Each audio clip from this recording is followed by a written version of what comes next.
On the show in Wheelspin, we drive the Mercedes GLA45 AMG. We also look at a new motorcycle lineup from Benelli as they enter India with the DSK group.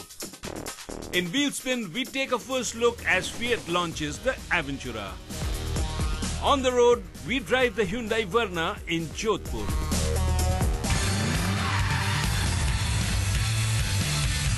Mercedes recently launched the GLA class, their premium compact SUV. But these days, Mercedes is not happy just launching cars. They want to boost their premium and the performance image. So they launched this GLA now. You might ask what's different between this GLA here and the regular one. But then you might not have noticed this badge here, AMG. And this is what is the game changer.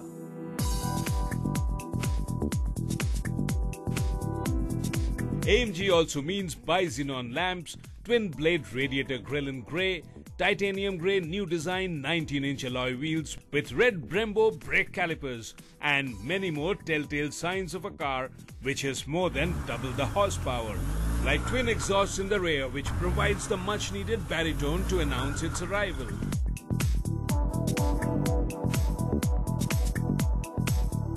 AMG, of course, means state-of-the-art engine technology and a suspension that's tuned like a race car.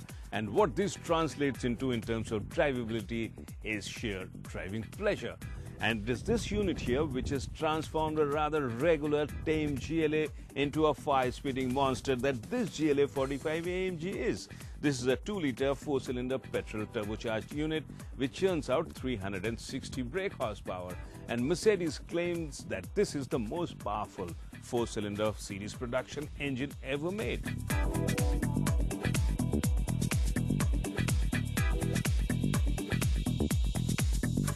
Other than the engine and some additional cosmetics, the AMG variant remains identical to the regular GLA in terms of dimensions. The GLA measures in at 4.4 meters with a wheelbase of close to 2.7 meters and weighs in at slightly over 1.7 tons. But undoubtedly, with all these additions, even if they are minor ones, it is the AMG variant which is more attractive of the two. Mercedes has positioned the GLA as a premium SUV, but the downside is that the regular one doesn't come with a 4-wheel drive. But the AMG variant is an all-wheel drive, or what Mercedes calls the 4matic, which means that essentially it is the front wheels which are the driving wheels. But in case of loss of traction, power is fed to the other wheels as well, ensuring that you have a constant grip on the surface and traction loss is minimized.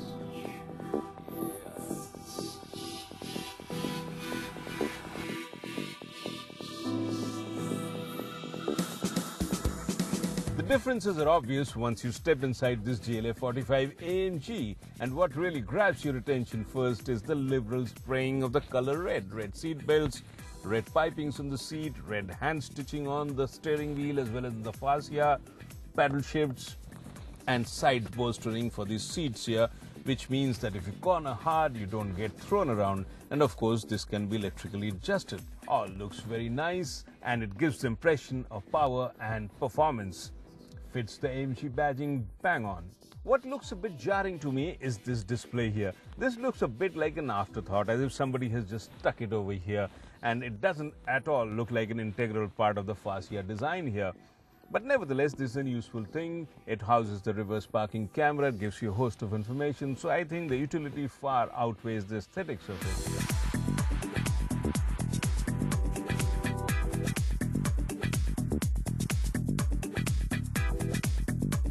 The GLA AMG 45 is not only a well-equipped car but tastefully done as well, with the best of materials and features like a panoramic sunroof with rain sensors, which adds to the taste of premiumness.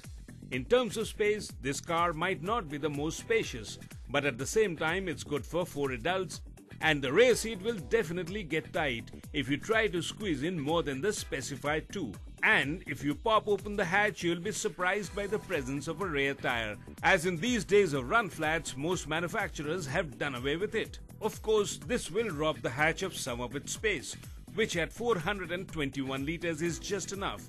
But the back seat can be folded down, and if you do that, then the space more than doubles up.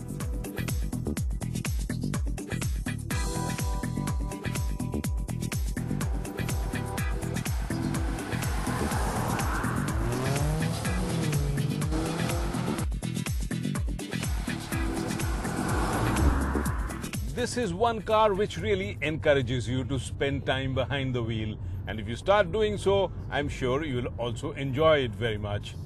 The 360 horses locked under the bonnet come prancing out merrily the moment you step on the gas pedal. The power delivery here is completely linear and it really comes out like a tidal wave. The engine produces a very healthy 450 Newton meters of peak torque, and it sprints from 0 to 100 kilometers in just 4.8 seconds with a top speed of 250 kilometers per hour, which will possibly make it one of the fastest SUVs in the Indian market.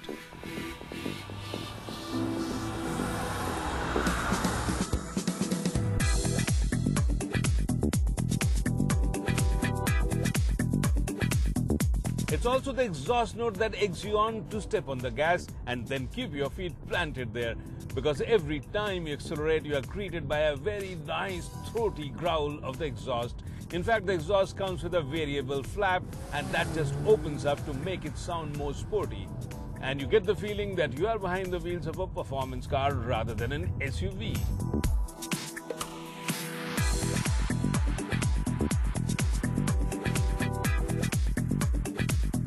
The engine is mated to a 7-speed DCT gearbox, which ensures that the shifting is effortless and smooth. And of course, it comes with a sports mode and you have pedal shifts here to shift faster.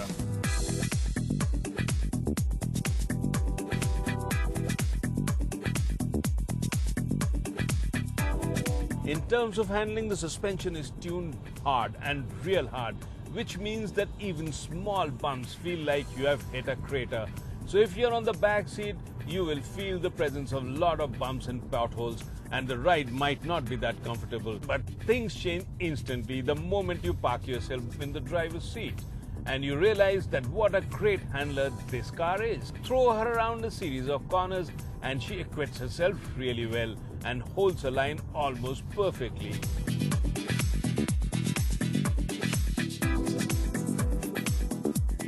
The GLA rides on 19-inch wheels with a ground clearance of 183 mm, and in terms of safety, this is a hard act to beat, as it comes with class-leading 7 airbags and many useful driver aids like ABS, ESP, hill assist, etc.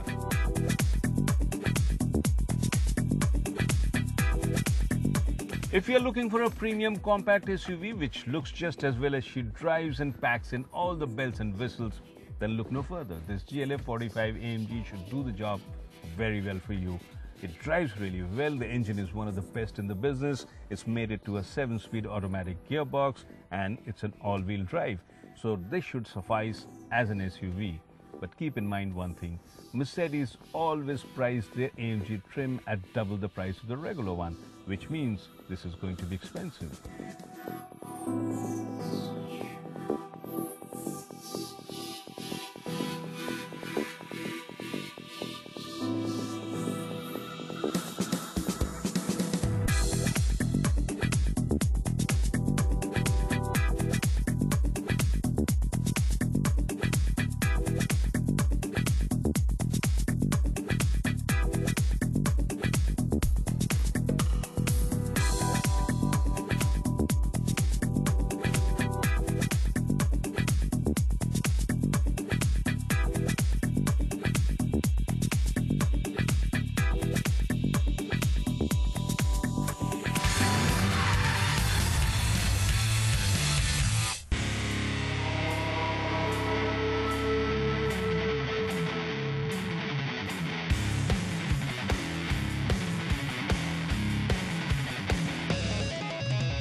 If you are a motorcycle enthusiast, then you will surely feel happy at what is happening in the Indian motorcycle market. Almost all the major global players have made their entry here, and the last ones too are joining in fast. The latest to join in is the legendary Italian motorcycle manufacturer Benelli, which joined hands with the DSK group of Pune to form a joint venture and introduce a range of stunning Italian motorcycles into India. At a press conference this week, the tie-up was formally announced, as well as the lineup of motorcycles which will be launched by December of this year, shown to the media.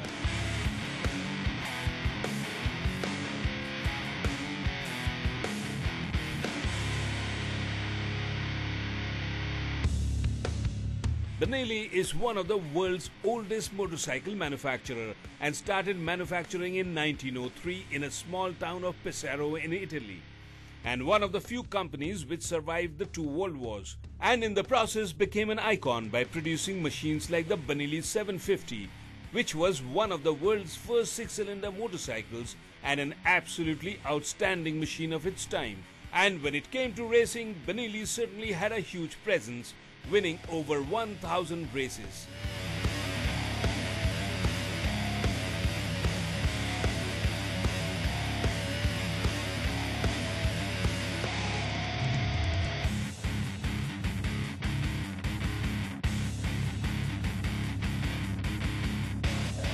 The DSK Group had ventured into the world of motorcycles through their association with Hyosung of South Korea, and they currently manufacture and sell these motorcycles in India. Benelli lineup will include 5 motorcycles, starting with the smallest 300cc machine to the big 1130cc tourer, sandwiched in between a range of motorcycles ranging from 600cc to 800cc.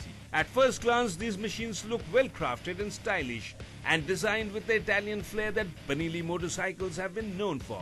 Under this agreement, the DSK Group will assemble the bikes here and market them as well through a new chain of dealerships starting early January next year, while Benelli will be the technology partner, providing them with both design as well as technical guidance.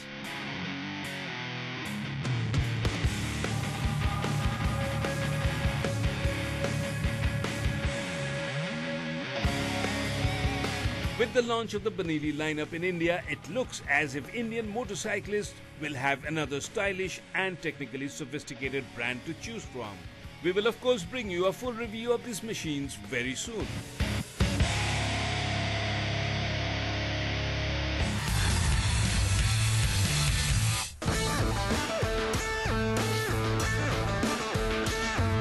Fiat India is on a comeback trail, and it is evident with the launch of another brand new product, the Avventura, which has been awaited for a while now. We got a first look of the car during the New Delhi Auto Expo in January last, but it is only this week that the company formally launched the vehicle. The Avventura, positioned as a crossover which will combine the duties of a regular sedan with an SUV, comes with a high ground clearance of 205mm. While in terms of the engine size as well as the interior space, it is more in the league of a medium-sized sedan. The Avventura will be sold with both the petrol as well as the diesel engine, and prices start at Rs 5.99 lakhs for the base petrol, while the diesel will be priced at Rs 6.89 lakhs. Next week, we will bring you a full review of the Avventura, so stay tuned.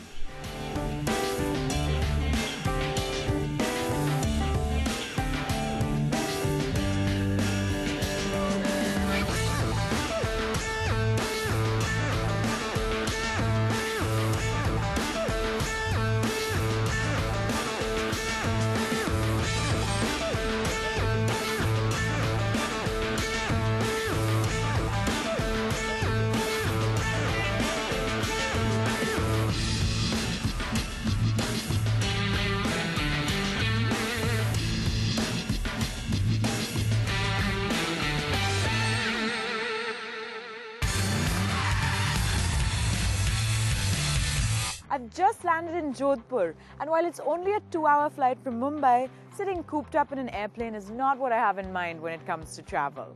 For me, it has to be about cars and driving, so that's exactly what I'm going to do next.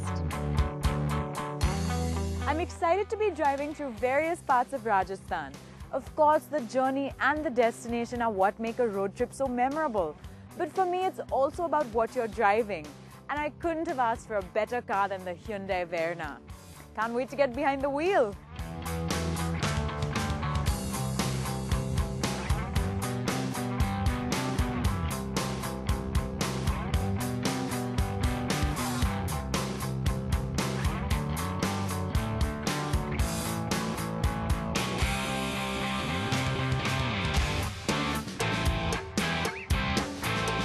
At first, the Verna seemed big on the outside.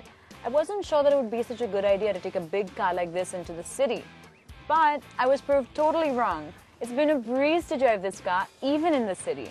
This power steering makes driving a breeze, And the turning radius is relatively small, so negotiating city traffic has been no problem at all. The car is also packed with great features. The steering wheel is adjustable and the seats are electronically adjustable, so you can find just the right driving position. There's also this display, and the glove box is air-conditioned. Pretty neat, huh? Now let's go discover what Jodhpur has to offer.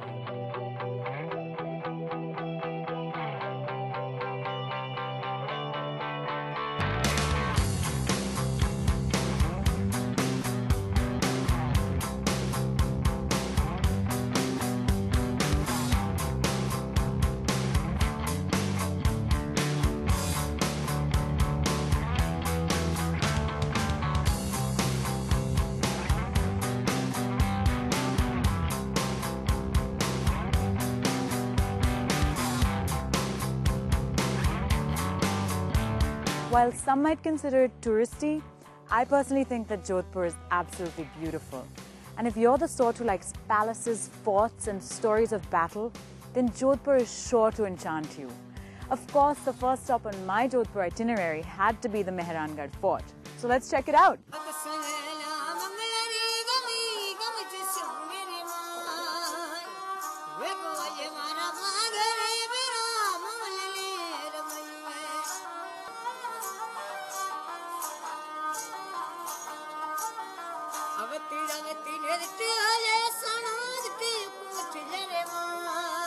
The fort provides incredible views of the city, and that's exactly what a fort is meant to do, right? Provide panoramic views so that you can prepare yourself for battle and watch enemies as they approach. Of course, that's not what I'm here to do, but what I do see are the beautiful blue houses that give this city its nickname, the Blue City. As you wander past the old gates or poles, you arrive at a beautifully restored 18th century Rajput garden called Chokelao Bagh. Some of the poles have iron spikes that were meant to deter enemy elephants. Others have imprints of cannonballs that were fired during battle. It's also worth visiting the museum here to check out the Royal Palanquin collection.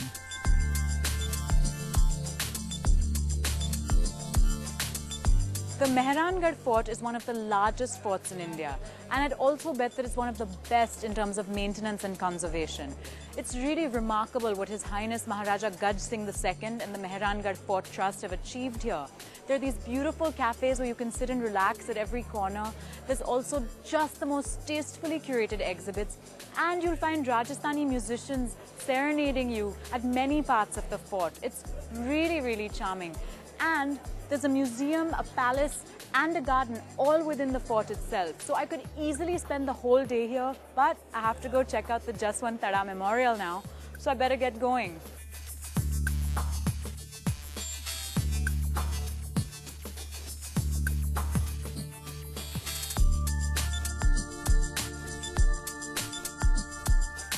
After my first glimpse of the royal heritage of Jodhpur, I can't wait to see more. So next I'm going to make my way to the Jaswant Tada Memorial, and then I'll drive by the Umaid Bhavan Palace.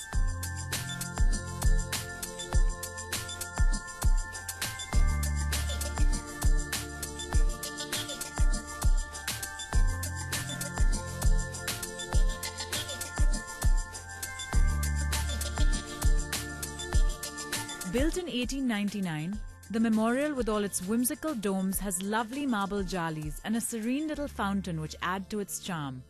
It's so close to Mehrangarh Fort, which makes it a very convenient stop while sightseeing in Jodhpur.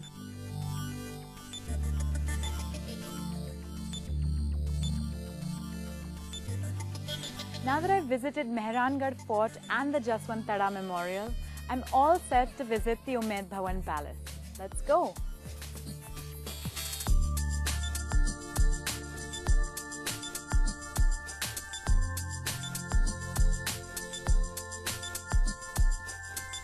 The lavish Umaid Bhavan Palace was built for Maharaja Umaid Singh in 1929 as a project to provide jobs for the local people during a time of drought and famine. The current royal incumbent, Maharaja Gaj Singh II, still lives in part of the building, so entry is restricted and photography inside the premises is prohibited. Still, I thought I'd quickly drive by to catch a glimpse of the facade before heading out for some lunch.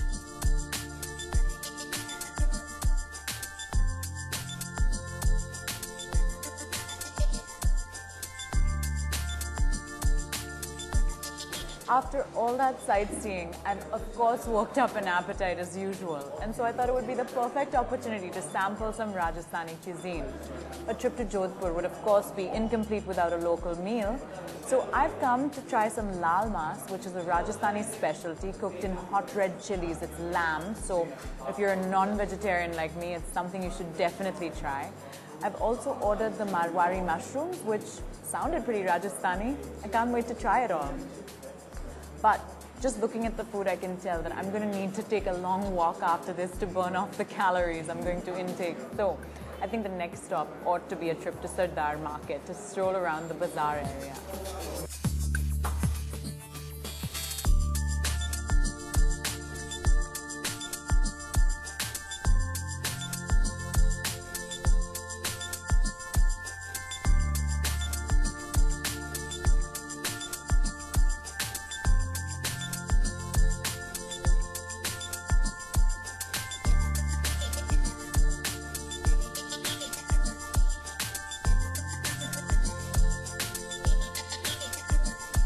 If you're into shopping, then the Sardar Market in the Clock Tower area is where all the action is.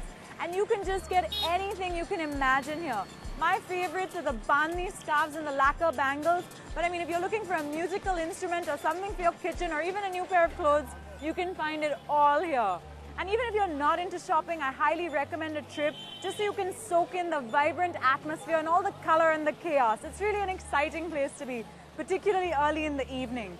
Now I'm going to go see what I can find to take back as a souvenir of my trip here.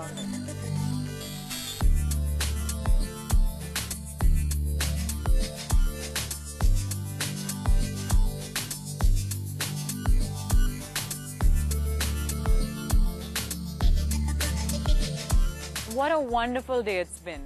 Incredible sightseeing, mouth-watering food, and fabulous shopping. And what's made the trip even more enjoyable is having the great new Hyundai Verna to drive around. Now my trip is actually far from over, and my next destination is just as interesting. I'm told the drive there is extremely scenic with sand dunes all around. So do join me next week as I head to Jaisalmer.